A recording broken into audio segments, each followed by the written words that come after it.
Hi guys! Welcome back again to my YouTube channel. Pupunta tayo ngayon sa sa Finch West. Birthday ngayon ni Tita Rhea. Binati ko. Dapat kasi surprise namin ni Ate Aliana. Sabi ko nga, Ate Aliana, tumawag kasi ako kahapon. Kita ko na birthday pala ni Tita Rhea ngayon. Sabi ko, Ate Aliana, punta tayo kay Tita Rhea bukas. Wala akong pasok. Tapos sabi ko, sige, tatanong ko kasi ang alam daw ni ate, kakain daw sila sa labas kasama yung mga anak ni Tita Rhea. Tapos sabi ko, ganun ba ate? Sige ate, balitaan mo ako. Tapos huwag mo sabihin ate na pupunta ako. Kasi 2 months na kami hindi nakikita ni Tita Rhea. Kasi nga, wala nga kaming day off. Hindi kami makabisita. Tapos pag niyayaya kami ni Tita Rhea, may pasok kami. Hindi ako makapagpaalam kumbaga kasi bago pa lang ako eh. Saka halo na magpapaalam ako ngayong 17 dahil magasikas kami ng ohip. Hingal ako. Nagmamadali ako kasi padating na yung bus. Linggo pa naman. Tapos pagkagising ko kanina, ang haba ng gising ko. Ang haba ng tulog ko. Ang sarap ng gising ko. Kasi nagising ako kanina 5:30 kasi nag-alarm si Marvin.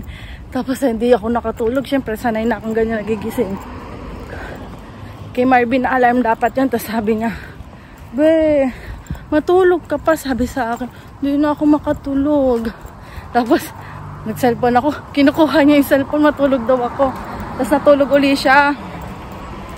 Sabi niya, mag-gobas na lang ako be, idlip pa ako. Sige, mag-gobas ka kasi nga nakakaawa naman, kulang sa tulog ba. Gawa ng maagap din siya kahapon, 3:30 or 3 gising na siya. Gawa nga ng, di ba, maagap yung pasok niya sa trabaho. Kaya sabi ko sige, kasi yung gobas iba yung pamasahe, hindi siya TTC, so may bayad siya. Pwede naman siguro akong dumaan dito. Ayun. Tapos kanina nung binati ko si Tita happy birthday po. Tapos ko, miss ka na namin tita, malapit ang bakasyon ni Marvin, makabisita rin kami sa inyo. Sabi ko ganon. Tapos biglang tumawag si tita. Ang kulit din nun. Ang kulit din yun eh. Para bang dami din pag nagkakausap kami sa call. Ang dami namin pinagchichismisan ni tita. Hindi, usap-usap kami. Tapos sabi, kakain daw sila sa labas. Ni Kuya John, sama daw ako. Pati sila Ate Aliana, 1 daw. Kaya yun, nag-asikaso agad ako ng mga gagawin para makaalis agad ako sa bahay. Ang cute ng kulot ko. Ito kulot na yan. Tapos tong kalahati, rebanded. Pinapanatural ko na. Nanatural na natin yung buhok, hindi na ako magpapareban. Nandito na ako sa bus stop. Napatakbo ako, grabe. Ngalay-ngal ako kasi pagtingin ko dun sa sa Google Map, 5 minutes na lang dadating na, takbon-takbo ako, baka kasi maiwan pa ako. Linggo ngayon, ang tagal-tagal pa naman ng next bus. Hingal. Ang hingal lang. Nakaano ako, lip balm. Mamaya na ako mag-lip tint. Naano pati ako? Ay, sige guys, nandito na rin yung bus. Guys, nandito na tayo sa Scarborough Town. Ayan. 939 sasakyan ko papuntang Finch West. Tayo na lang natin. Finch West. So, padating na rin siya. Mga 5 minutes na lang. Update ko na lang uli kayo later. And guys, sasabihin na ako. Mga 30 minutes, 35 minutes nandun na ako. Ganyan ang itsura ng bus dito. Wala masyadong tao kaya dire-diretso to for sure. Guys, nandito na ako sa Mandarin. Pili lang tayo ng parang ang sarap na to. Ano kaya? Ay! Shrimp! Siyempre shrimp tayo. Ay, gusto ko ta.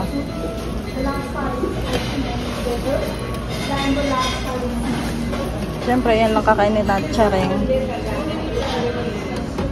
Sushi, oh. Matutuwa dun si Marvin. Ito, gusto ko to. Try natin, guys. Mamaya na ako mag-dessert. Doon muna tayo sa ano. Sarap. Chocolate.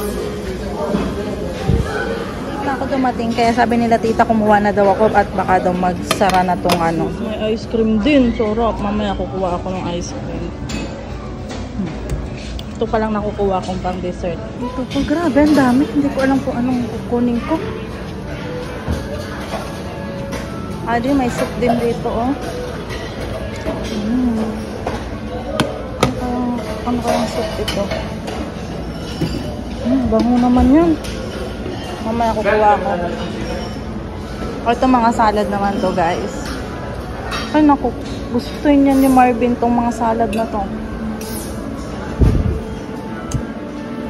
Caesar salad.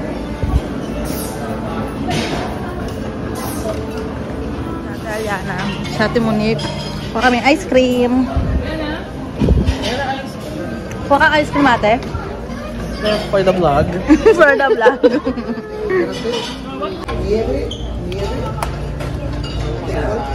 Chocolate.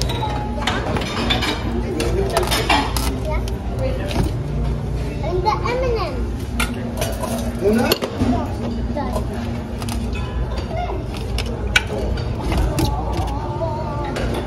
Guys, kumuha ka ng ice cream ko. Sabi nila dito, ano to? Bread stick. Busog na ako, grabe. Nag-last call na kasi guys, kaya nagkuhaan na kami.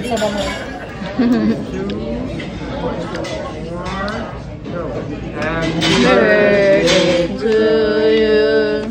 Happy birthday to you.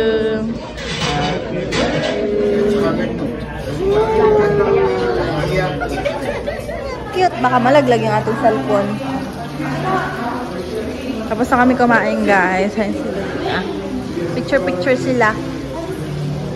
Oh, diba? Smile si tita. Happy birthday, tita. Schedule nila, guys. Yee! Wala na. Kakain na. Guys, nandito na kami ni Marvin. Pauwi na kami. O, galing pa yun sa trabaho. Bali, pagkatapos ng hinatid ako nila Tita Rhea dito sa Dito na ba? Oo, dito na sa may Caledonia. Tapos yun, punta na ako sa bahay nila Ate Roxanne. Tapos sila Tita Rhea, yata may pupuntahan pa sila ata eh. Kasama sila kuya dyan. Tapos wag na ang daming pagkain na nilagay ni Ate Roxanne sa lamesa. Ay, busog pa ako. Busog. Oo, may pagkain pa kami sa bahay. Ay, kanina, ayun, konti na lang din ang nakain ko. Gawa nga ng late na ako dumating. Pero pinakuha ako ng madami nila Tita Rhea. Ay, pinapakuha pa nila ako ng mga ulam. Sabi ko, tita, hindi ko na kaya. Busog na ako kasi kumain din ako. Ay, nandito na yung bus namin, guys. Mamaya na tayo magchikahan. Sasakay na kami. Ay, nandito na tayo. Ay, kayo akin. Inaano niya yung pusong ko. Saan laki? Kabila muna kami ni Marvin. Ha? Oh, sige, 939 na lang tayo. Ay, saan tayo pupunta? Finch. Mag-Finch na lang daw kami, guys. 7 na, guys. 7 PM na. Tapos sa liwa-liwanag pa. Hala, ang taba-taba ko na uli. Ano?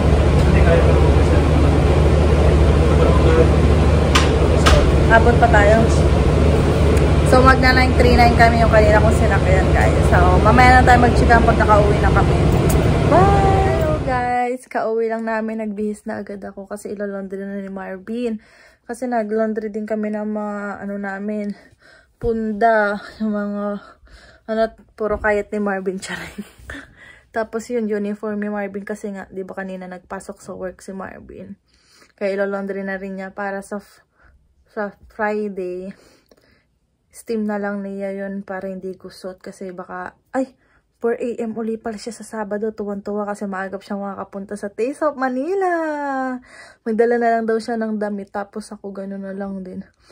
Magdala na lang din ako ng damit ko. Sabi ko, gusto ko mag-dress. Magdala ka. Gusot na yun. Kasi lalagay ko sa bag ko. Gusot ang dress ko. Sabi ko gano'n. Di ikaw bahala. Sabi ko, may work pa naman ako. Sabi ko, kain na nga. Mag-ano na lang ako. Sabi ko. Cute ng buhok ko, kulot eh. Papa-natural ko na to, guys. Unti-untiin ko siyang gupitin. Si Marvin na lang ang maggupit. Para maging natural na. Gusto ko kasi siyang pakulayan. Baka masira lalo yung buhok ko. Pangit na nga ng buhok ko. Lalo pang masira kapag nikulayan ko. Gusto ko kasi ako na lang magkukulay. DIY na lang sana. Kaso, rebande. Masisira kapag ako magano. Dapat yung marunong talaga. Kaya papa-natural ko na para hindi dry. Kulot lang naman yan. Ako kulot na esponghado. Ganun. So, ayan guys. Busog na busog ako. Grabe. Punong-puno yung tiyan ko. Diba nga, nagpunta kami Mandarin. Buffet. Tagal din namin doon nila tita kasi nagchika-chikahin ako. Nakikinig din sa kanila. Tapos, ano yun? May alarm pati si Marvin. Fido. Magbayad na daw ako. Pinag-alarm ako ni Marvin. Kasi kanina sabi niya, nagbayad ka na sa Fido kasi nagbayad na siya kahapon. Tapos sabi ko, hindi pa. Mamaya magbayad ka ha? Pinag-alarm pala ako para hindi makalimutan. So, ayan nga, di ba nga, nag-last call na nga kanina. Late na nga akong dumating at naligaw-ligaw pa ako kasi may construction kanina. Hindi ko na alam kung saan ako pupunta. Tapos, pinag-ano na ako nila ate. Parang Uber. Malapit na naman 5 minutes lang yung biyahe namin. Pero kung lalakadin ko, sobrang layo, guys. Kaya hindi kaya maglakad. Tapos, ayun. Tagal din namin. Kahulihan na kaming umalis doon. Nagchika-chikahan pa kami. Tapos, talagang hindi ko na kaya. Busog na busog ako. Pinakuha nga ako ng madami nila tita kasi para daw naman hindi sayang yung ko. Kasi late na ako dumating para masulit ko naman daw. Kuha din ako mga dessert. Ay, naku, busog na busog ako, guys. Kasi bago ako umalis, kumain din ako. Kasi umagahan ko sana. Kumain ako ng spaghetti. Ininit ko yung kahapon na binili ni Marvin spaghetti siya chicken sa Jollibee. Ayun yung ulam. Tapos, dami. Busog na ako. Talagang bumubuka na yung zipper ko. Tapos punta kami kay ate,